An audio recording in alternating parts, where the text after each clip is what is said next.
Welcome to Ballot Buzz. We are in Haryana's Jind today, and let us try to find out what exactly are the people thinking here. Now, as we know, the MLA here is from the BJP, and let us try to know from them what they have to say about the kind of things that have happened in the last 10 years in Haryana, what are their expectations and everything else. So let's talk to some people. मेरा नाम सुनील दुग्गल है, मैं हल्का जुलाना का वासी हूँ, गांव मेरा भैरवखेड़ा है। अच्छा, तो जुलाना जींद के अंदर आता है। ये बताइए कि यहाँ पे कल एक बहुत बड़ा सम्मेलन हुआ था, थोड़ा सा उस बारे में बताइए, और किस चीज़ का सम्मेलन था, लोग कहाँ कहाँ से आए थे, और किस टाइप का एक रिप्रेजेंटेशन की जो बात होती है कि पिछड़ा वर्ग है, ये समाज है, वो समाज है, तो क्या अब माहौल कैसा है? मैम, कल का जो जींद में प्रोग्राम था वो समस्त डीएससी समाज हरियाणा का था, और उस डीएससी समाज में हमारी लगभग 37 सब कास्ट आती हैं।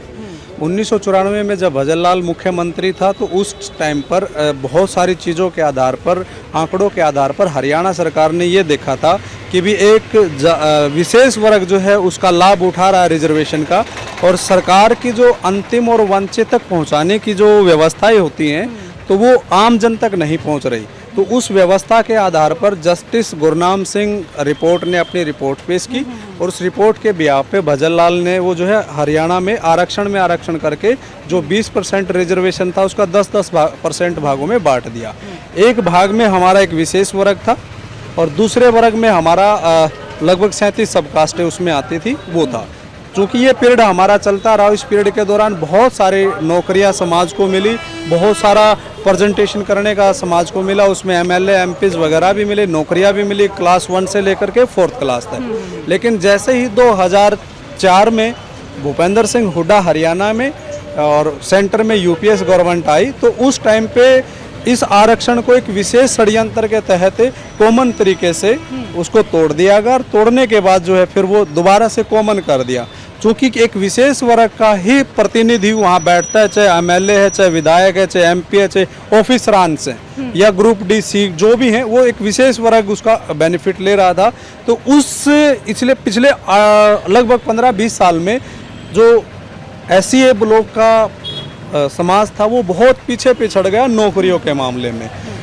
और ऐसे ही फिर जो है बीजेपी सरकार ने अपने 2009 के घोषणा पत्र में, 2014 के घोषणा पत्र में और 2019 के घोषणा पत्र में इन्होंने डाला कि हम लोग, अगर हमारी सरकार सत्ता में आती है हरियाणा के अंदर, तो हम आपका ये जो पुरानी बहाली है उसको बहाल करेंगे। नाम मेरा धर्मवीर नागर है जी। धर्मवीर नागर जी, चुनाव का माहौल है हरियाणा में, क्या हाल चाल है? माहौल पूरा गर्मोगर्मी है जी, तीनों पार्टी पूरे जोर से हैं, आज़ाद जो उम्मीदवार उठे हैं वो भी पूरे जोर शोर से है जी। क्या ऐसी चीज़ें हैं जिसको देख के लोग वोट डाल रहे हैं? आप क्या देख के वोट डालेंगे? हम तो जी काम देख के वोट डालेंगे, जो सरकार एक काम करेगी हम उसके लिए वोट डालेंगे। जो अच्छा करेगी, अच्छा आगे लेके जाएगी, बच्चों का भविष्य देखेगी, यहाँ भेदभाव नहीं करेगी, उस सरकार को हम लाएंगे। हम उस सरकार में वोट नहीं डालेंगे जो भेदभाव करती है। तो किस तरीके के भेदभाव के आप अगर बता रहे हैं तो थोड़ा डिटेल में बताइए, क्या ऐसी चीज़ें हैं, किस तरीके का भेदभाव? भेदभाव ये है जी, हम 1999 में पंजाब से आए थे, तो आने के बाद जैसे कि मजदूर थे जी, हम गांव में जाते थे, जैसे काम करने के लिए मटके पे हाथ लगाते थे ना पानी पीने के लिए, तो हमें कहते थे तुम दानक समाज से हो, हाथ मत लगाना। तो पानी का भेदभाव था, बैठने का भेदभाव था, हमें यानी कि बराबर में नहीं बैठना जाते। और देखते देखते सरकारों का इतना यानी कि प्रेशर हो गया था, ऊँची वर्ग की जातियों का मैं नाम नहीं लूँगा, यानी कि वो घृणा करते थे। और देखते देखते मान लिया अब दूसरी सरकार आई, जैसे हरियाणा का कुछ एरिया है जो ठीक है, लेकिन कुछ एरिया हैं जो आज भी मान ले भेदभाव रखते हैं। जैसे हमारी शोभा यात्रा हुई थी मेवात में, उधर पत्थर लगे, सब कुछ लगे, तो ऐसे भेदभाव है। कुछ सरकारें जो हिंदू होके भी हिंदू के पक्ष में नहीं है, वो दूसरों के पक्ष में है, इस करके भेदभाव बहुत ज़्यादा है। तो भेदभाव की अगर आपने बात की तो पिछले यहाँ पे 10 सालों में भाजपा की सरकार रही है, मनोहर लाल खट्टर थे, अब नायाब सैनी हैं। क्या फ़र्क महसूस किया है आपने, अगर कोई फ़र्क आया है तो मतलब क्या बदला है, अगर हालात बदले हैं, और अगर नहीं भी बदला है तो बता सकते हैं? बहुत कुछ बदला है जी, हम बराबर में खड़े होने लग गए, हम बराबर में बैठने लग गए सरकार में, हम अपनी आवाज़ और अपनी मांग रखने लग गए।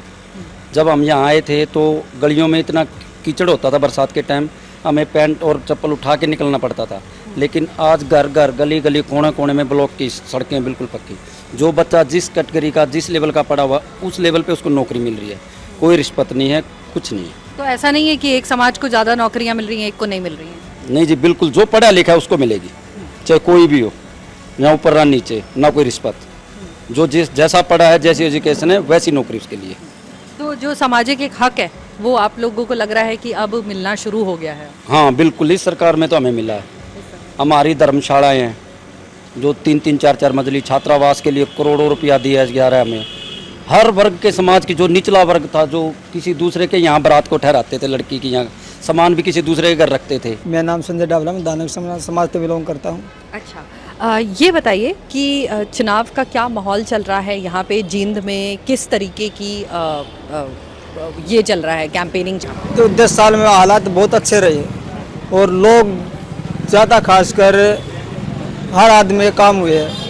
हमारे गांव में 250 मकान हमारे 25-26 बच्चे बगैर पर्चे बगैर खर्चे नौकरी लगे हैं। तो बगैर पर्ची खर्ची की अगर नौकरी लगी है ये 10 सालों में, पहले और अभी के माहौल में मतलब ऐसा क्या फ़र्क है, आप हमें बताइए, क्योंकि हमारे दर्शक जानना चाहेंगे जिनको नहीं पता है कि हरियाणा में किस तरीके का माहौल रहा है। तो आप थोड़ा बताएंगे, 70 साल हो गए आज़ादी के, क्या बदला है यहाँ? पहले ऐसा होता था जैसे कि गरीब आदमी के पास पैसा नहीं होता था, बगैर पैसे के नौकरी नहीं लगते थे लोग, तो हमारा समाज ज़्यादा पिछड़ जाता था।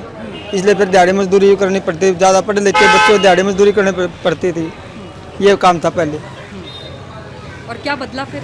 अब ये बच्चे पढ़ लिख करके नौकरी मिल जाती है, उनका परिवार नौकरी बढ़ेगी तो एक परिवार के एक लड़का नौकरी लगता है, 2 परिवारों का जीवन सफल होता है। So we are right now with a person from the Valmiki community, and he told us he is.